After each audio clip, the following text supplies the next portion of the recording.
E as tecnologias, elas são feitas para a gente trabalhar de uma forma mais fácil, para a gente conseguir alcançar certos resultados usando menos tempo, conseguir chegar em certos resultados de forma mais eficaz, conseguir alcançar resultados melhores.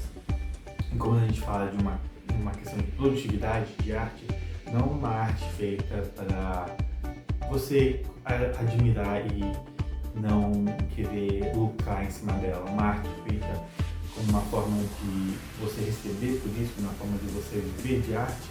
A gente tem que falar sobre isso, como essas tecnologias, elas vão ter que ser usadas ao nosso favor. E eu falo disso não como uma forma desmotivadora, do tipo, se você é obrigado a usar isso e ponto final. Eu tento falar isso de uma forma acolhedora, no sentido de, olha, a gente já passou por isso uma vez no cinema. Quando se editava filmes, era com gilete e cola. Você pegava a película do filme e ia cortando manualmente, ia fazendo edições, ia brincando com isso, tentava fazer uma inovação de, talvez colocar a primeira mais transparente em cima da outra e fazer com que tenha um efeito de um filme se desaparecendo e o outro aparecendo. Na fotografia foi assim também, você revelava a foto e tinha toda uma questão de como é que eu posso editar essa foto durante a revelação, como é que eu posso usar certos elementos químicos para fazer com que essa foto seja diferente, tenha cores diferentes, sabe? Tem toda essa questão que no passado era tudo analógico, que você fazia na mão, e hoje em dia não existe mais isso. Hoje em dia você quer editar uma foto, você abre o Photoshop, um editor de vídeo, um editor de foto qualquer que você tem no celular. Você quer editar um vídeo, tem o CapCut, tem o Adobe Premiere, tem vários editores de vídeos que fazem isso. Você não usa mais Stilate para editar um vídeo. Mas ainda assim, existem pessoas que fazem isso, que têm um trabalho de revelar fotos manualmente e cuidar dessas fotos. E é um trabalho realmente muito digno, realmente muito honroso, muito exclusivo, que não é para a grande maioria. Assim como também tem gente que ainda edita vídeos de forma diferente, além da colocar um software de edição e editar que pegam, às vezes eu já vi casos, e eu acho que eu vou deixar no ladinho, o vídeo de um moço que ele pega os vídeos e ele escaneia foto por foto do vídeo e traz para papel, e aí a partir disso ele vai fazendo collages e recortes em cima das fotos, e depois ele escaneia de novo e aí passa pro digital, e aí você tem um vídeo que é super diferente. E com certeza é um trabalho muito legal, um trabalho super artístico, super inovador, mas que no quesito de trabalho, ele e alguns poucos têm a possibilidade de fazer isso. Não é a maioria que consegue viver disso, não é a maioria que consegue fazer isso e transformar disso algo profissional, algo que você use como profissão, no sentido de você conseguir replicar isso durante a semana, que isso se torna seu mês, que se torna seu ano de trabalho. Isso é com certeza algo que é específico dele, que é só uma especialização dele, e não algo geral no mercado. Então, é esse o caminho da IA. Não tem como a gente voltar atrás da IA. A gente tem que conseguir, tem que aprender a nadar a favor da IA e aprender ok, talvez não seja legal as empresas usarem a IA para baratear o custo de produção delas ao ponto de descartar e roubar a arte dos outros artistas. Então talvez precise de uma regulamentação, mas ao mesmo tempo a gente precisa aprender a usar IA para conseguir trabalhar de uma forma mais rápida, de uma forma que consiga gerar uma outra estilística até, de falar, olha aqui, esse vídeo foi feito por IA, não foi feito manualmente, mas ficou muito legal o estilo dele, é algo muito bem trabalhado, e com certeza dá para ver que quem trabalhou com isso sabe trabalhar com isso. Então acho que é muito necessário esses dois pontos. De não podemos fazer isso porque é moralmente errado com quem trabalha com isso, mas também a gente precisa aprender a fazer isso porque a gente precisa aprender a trabalhar com isso, porque senão a gente não tem espaço no mercado e a gente precisa, como profissional, saber utilizar todas as ferramentas possíveis para conseguir realizar uma tarefa, consertar um problema, construir algo que o nosso cliente precisa. Por fim, para acabar com esse papo de inteligência artificial, que apesar de eu gostar muito, cansa bastante, né? A gente fala disso a todo momento, a todo o Reels do Instagram, a gente vê algo de inteligência artificial. Eu quero comentar aqui, tem algo muito engraçado nesses debates, que é o fato de estar sempre preocupado com o nosso emprego, com o que a IA vai substituir, o que ela vai fazer na próxima etapa. Mas a gente nunca se atenta que IA não é magia, ela é algo que transforma o que a gente pede em alguma coisa. Mas da onde ela tira essa força para transformar o nosso pedido em realidade é algo que a gente nunca nota. E isso é um preço que realmente a gente acha que é invisível, mas custa muito, e muito caro mesmo. E não é só para o dono da empresa, é para todo mundo que está envolvido no planeta. Mesmo aqueles que não usam a inteligência artificial, eles estão pagando por esse preço. E esse preço é a natureza. Você nunca parou para pensar como é que meu computador consegue responder uma pergunta super difícil que eu pedi, consegue gerar uma foto super difícil que eu pedi, consegue editar um vídeo super complexo que eu pedi, assim, do nada, é de graça isso? Não é de graça. Ele utiliza da natureza para fazer isso, então é muita energia que ele consome, e aí isso vem com todos os problemas ambientais que a gente gera para gerar energia, que eu não vou ser o professor de geografia aqui e falar sobre os problemas das matrizes energéticas, eu acho que isso é um papo que a gente pode ter em uma outra temática.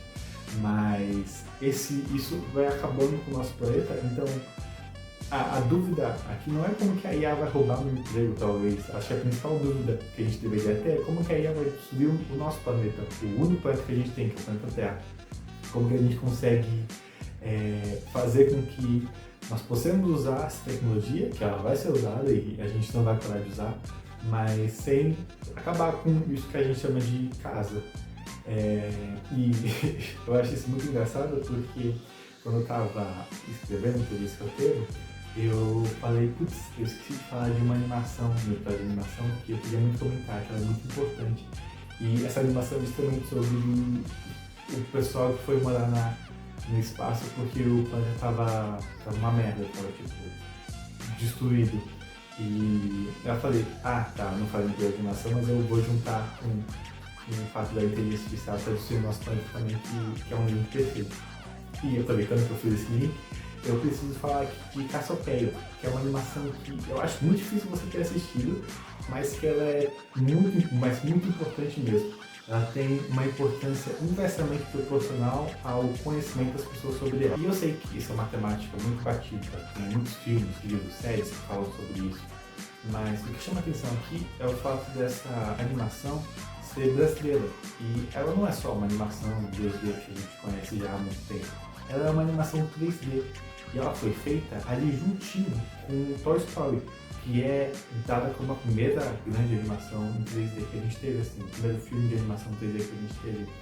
E isso é muito impressionante, vocês pensar que o Brasil, um país que não é nem metade da potência industrial filme que os Estados Unidos conseguiu chegar ali quase que páreo a eles na questão de produção. A gente fez uma animação em 3D na mesma época, mais ou menos, que ele. Então isso é de se espantar, porque isso aí naquele papo que a gente teve, de ser um país atrasado, que não tem muito acesso à tecnologia, que está uma grande defasagem nessa questão de produção, a gente conseguiu bater neles nisso. Então isso é um ponto que tem muito a comemorar, porque a gente pode não ter os equipamentos, a gente pode não ter o incentivo a questão que os Estados Unidos têm essa importância na indústria fílmica deles, mas a gente tem produtores muito bons, a gente tem artistas muito bons que vão atrás e conseguiram realizar esse feito. E apesar de não ser um filme tecnicamente, talvez, justa a comparação com Toy Story, porque Toy Story é muito mais refinado do que a nossa obra, eu acho que isso é uma questão que a gente deve levar em consideração. A gente conseguiu fazer, mesmo não estando 100%, mesmo não tendo 100% das condições necessárias para fazer, a gente conseguiu fazer. Quando olho para essa animação, eu lembro muito daquele desenho, Os Amigos de Sunny Patch, de Miss Spider, e que essas animações elas são muito brutas, sabe? Você consegue enxergar muito bem as formas que eles estão usando, o quadrado, o triângulo, o cone, o cubo, o círculo, a esfera. Ela tem muito desse aspecto bruto na animação dela. mas é algo que se demora para refinar, é um processo que ele precisa ter um apoio, que você precisa ter um estudo. Você não acerta tudo de primeira, você faz as coisas, depois você refina. E só pelo fato de estar ali, é muito mais fácil refinar do que ter que criar do zero.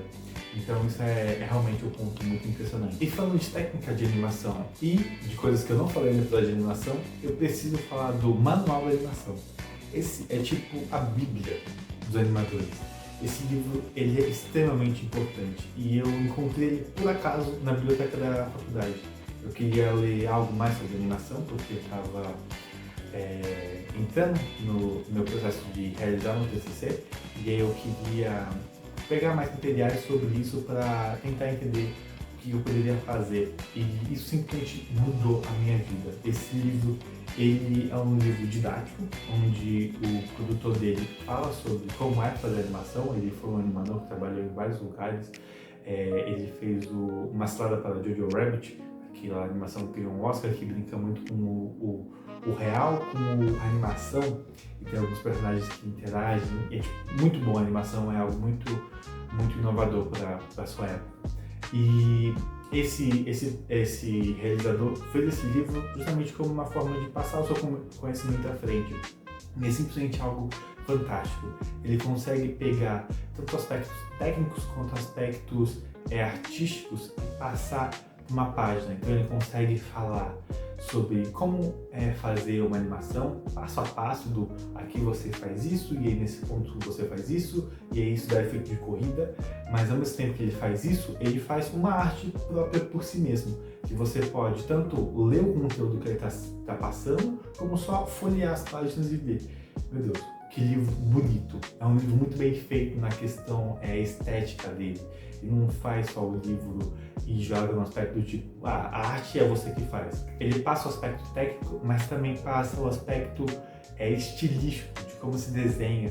E isso por si só é simplesmente maravilhoso. Esse livro se você gosta de animação, se você pensa em estudar animação, simplesmente lê esse livro. Se você gosta de desenhos e quer ver desenhos bonitos, simplesmente veja esse livro. Esse livro é muito, mas muito bom mesmo e tem uma qualidade excelente. Ele é traduzido para o Brasil, ele foi traduzido, então é acessível, tem como ir atrás, tem como comprar ele e é simplesmente muito bom. Vale muito a pena investir nesse livro, que é realmente uma obra-prima da animação. E aproveitando que eu estou fazendo recomendações, eu falei sobre filmes, sobre livros, sobre documentários, eu quero recomendar aqui um canal no YouTube, porque eu acho que ele faz um trabalho muito importante de juntar a questão acadêmica do campo artístico com a questão do entretenimento, e o canal desse cara é simplesmente juntar tudo isso e